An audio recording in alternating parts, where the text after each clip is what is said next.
Together together ये 2021 की American comedy movie है जिसे निकोल बेकविथ ने लिखा और डायरेक्ट किया है। मूवी की मेन लीड में एड हेल्मिस और पैटी हैरिसन है।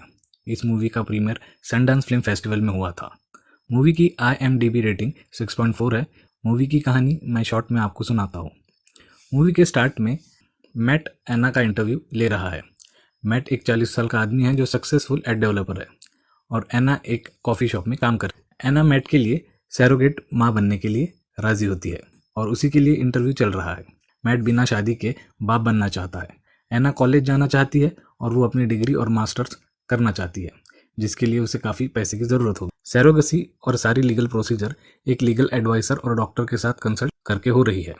इस दौरान डॉक्टर से कुछ मुलाकातों के बाद डॉक्टर मैट और एना को बताता है कि सब कुछ ठीक चल रहा है, जिससे मैट बहुत खुश होता है। वो एना को इसके लिए एक छोटी सी पार्टी देने की बात करता है।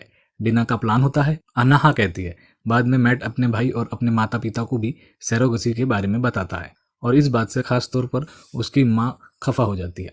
अब डिनर पर मैट और एना बातें करते हैं, खासकर आने वाली ज़िंदगी के बारे में और ज़िंदगी की चॉइसेस और फिलोसॉफी की काफ़ी बातें करते हैं और एक दूसरे के साथ बातचीत करने में वो थोड़ा सा नर्वस भी होते हैं। डिनर का ऑर्डर देते वक्त मैट ज़रा अजीब ढंग से आवाज़ निकालकर एना को ऑर्डर करने से रोकता है। उसका कहना है कि एना सलाद के ऊपर आलू का ऑर्डर कर रही है तो ये खाना बच्चे के लिए अच्छा नहीं होगा। वो ये खाएगी मतलब बच्चा भी यही खाएगा। वो एना के लिए बेकन के साथ पास्ता ऑर्डर करता है। वेटर्स के जाने के बाद एना कहती है कि तुम जो भी मेरे लिए खाना ऑर्डर कर रहे हो वो सिर्फ 9 महीने के लिए मायने रखता है, लेकिन आने वाले सालों के लिए मैट का एना के खाने से कोई लेना देना नहीं होगा, इसीलिए उसे भी स्वस्थ खाना खाना चाहिए। मैट इस बात से राज़ी होता है और पूछता है कि एना भी ऑर्डर कैंसिल कर सकती थी, लेकिन उसने क्यों नहीं रोका।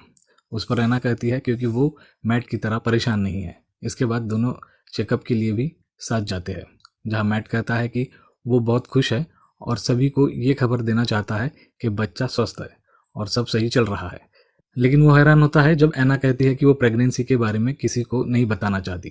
चेकअप के बाद बाहर आकर मैट एना से पूछता है कि क्या वो कैंडी खाना पसंद करेगी। एना समझ नहीं पाती। तब मैट उसके एक्स और उसके बारे में बताता है कि जब वे लोग कपल काउंसलिंग के लिए जाते थे तब बाहर आने के बाद कैंडी खाते। मैट कॉफ़ी शॉप में एना से मिलने आता है। मैट एक स्पेशल प्रेगनेंसी वाली चाय और मोज़े एना के लिए लेकर आया है। वो चाय लेती है लेकिन कहती है कि उसे मोज़े की कोई ज़रूरत नहीं है। मैट फिर भी मोज़े लेकर एना के घर जाता है, जहाँ उसकी मुलाकात अचानक एक ऐसे लड़के से होती है जिसके साथ एना किसी रिलेशनशिप में है। मैट परेशान हो जाता है क्योंकि उसे लगता है कि एना का किसी के साथ फिजिकल रिलेशनशिप में होना उसके बच्चे के लिए गलत हो सकता है। दोनों फिर हॉस्पिटल जाते हैं, जहाँ एना कहती है कि वो पूरे 1 साल तक खुद को किसी के साथ फिजिकल होने से नहीं रोक सकती और ये सुरक्षित है क्योंकि कई शादीशुदा औरतें प्रेग्नेंट होने के दौरान भी सेक्स करती है। डॉक्टर टेक्निकली इसमें कोई प्रॉब्लम नहीं है बताते हैं। फिर डॉक्टर पूछता है कि क्या दोनों बच्चों के दिल की धड़कन सुनना चाहते हैं। बच्चे के दिल की धड़कन सुनकर मैट बहुत खुश होता है। मैट का कहना है कि ये उसके लिए बहुत ही रोमांचक था और वो हर समय उस धड़कन को सुनना चाहता है। एना को मैट की खुशी देखकर अच्छा लगता है। डॉक्टर उनसे पूछता है कि क्या उन्हें और भी कोई तकलीफ है और अभी भी मैट को एना का किसी के साथ भी सेक्स करना सोचकर चिंता हो रही है। डॉक्टर मैट की सारी चिंता को दूर करने की कोशिश करता है, लेकिन मैट अभी भी सोच में ही पड़ा है और अगले सेशन के दौरान एना मैट को बताती है कि वो सारे पैसे अपने डिग्री प्रोग्राम के लिए इस्तेमाल करने जा रही है ताकि वो 3.5 साल के अंदर अपनी डिग्री और मास्टर्स डिग्री पूरी कर सके। मैट एना को बच्चे के लिए बनाई जाने वाली नर्सरी दिखाता है और एना उस नर्सरी के लिए रंग चुनने में मैट की मदद करती है। इसके बाद दोनों के बीच में काफ़ी गहरी बातचीत होती है।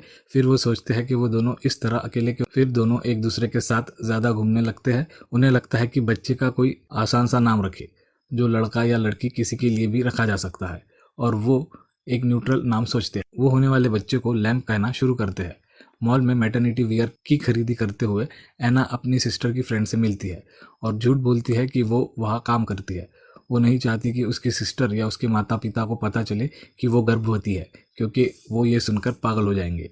मैट एना को बच्चा पैदा होने तक उसके साथ रहने के लिए कहता है क्योंकि वो खुद बच्चे के साथ हर वक्त बिताना चाहता है, जिसके लिए एना हाँ कहती है। एना और मैट पालना खरीदारी के लिए जाते हैं, जहाँ सेल्स गर्ल उन्हें एक कपल समझती है, जिस पर एना परेशान होकर नहीं कहती है। उसका ये अलग रिस्पॉन्स मैट को थोड़ा परेशान करता है। जब वो एना को इसका कारण पूछता है, वो कहती है कि उसने ऐसा इसलिए कहा कि उन दोनों में 20 साल का फ़र्क है। वो इस फ़र्क के लिए रिएक्ट हुई, ना कि बैट के बारे में सोचकर उसे कुछ अजीब लगा। बाद में गोद भराई का प्रोग्राम होता है। एना को बड़ा अजीब लगता है जब मैट की माँ उसे बच्चे से कोई रिश्ता नहीं होने का कहती है। एना को लगने लगता है कि इतनी दूरी और डिटैचमेंट रखने के बावजूद भी वह बच्चा और मैट से जुड़ रही है। गोद भराई के बाद एना मैट के घर से निकल जाती है और कहती है उन दोनों में कुछ दूरियां और एक लकीर होना ज़रूरी है। बाद के सेशन में एना और मैट एक बर्थ सेंटर क्लास में जाते हैं, जहां उन्हें माताओं को बच्चे के जन्म के लिए तैयार करने की विभिन्न तकनीकें सिखाई जाती है। कुछ दिनों के बाद एना को रात में हल्की सी तकलीफ महसूस होती है और वो सोचकर मैट को फ़ोन करती है कि बच्चा आ रहा है। डॉक्टर का कहना है इस तरह की तकलीफ होना सामान्य है और बच्चा स्वस्थ है, लेकिन अभी बच्चा नहीं आने वाला।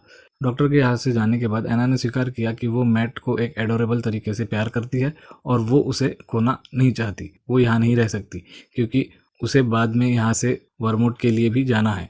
मैट का भी कहना है कि वो एक दूसरे को खोने वाले नहीं हैं, क्योंकि वो भी उससे प्यार करता है और उसे उस पर नाज है क्योंकि वो अपना कॉलेज पूरा कर रही है।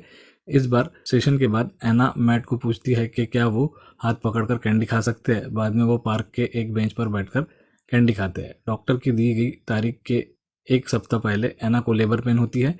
फिर वो दोनों सब कुछ करते हैं जो उन्होंने बर्थ सेंटर में सीखा है और एना को अस्पताल में लाया जाता है, जहाँ वो बेबी लैम को जन्म देती है। और मूवी के एंड में मैट रोते हुए लैम को प्यार करता हुआ दिखाई देता है। तो आपको अगर हमारा ये वीडियो पसंद आया तो हमारे चैनल को लाइक कीजिए, सब्सक्राइब कीजिए और वीडियो को शेयर ज़रूर कीजिए।